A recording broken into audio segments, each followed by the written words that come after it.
বর্তমানে এশিয়া মহাদেশের সব থেকে বড় পীর সাহেব ছিলেন, আল্লাহর ওলি ছিলেন জুলফিকার নকশবন্দি রহমতুল্লাহ আলাইহি। তার এখন দাফন হয়নি, কাল জোহরের পরে দাফন হবে।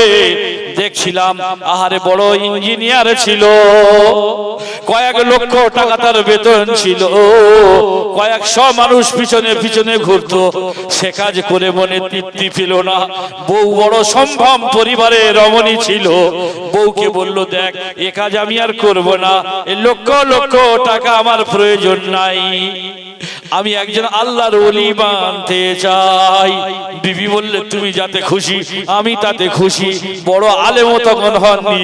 আমার ভাইরা, ইঞ্জিনিয়ার পীর জুলফিকার সাহেব আল্লাহর প্রেমে পাগল হলে, আল্লাহর মহব্বতে আমার ভাইরা ডুব দিলেন আল্লাহর মহব্বতের সাগরে।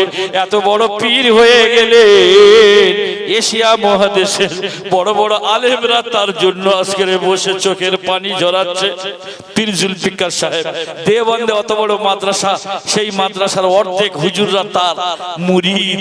কত বড় পীর! আমাদের এই মাদ্রাসা তার একজন শাগরেদ এসেছিলেন গত বছরের আগের বছর গুজরাট থেকে, হিন্দি ভাষায় বক্তব্য করেছিলেন। আমার ভাইয়েরা, সেজন্য আল্লাহ যার বানাবে সে বানবে।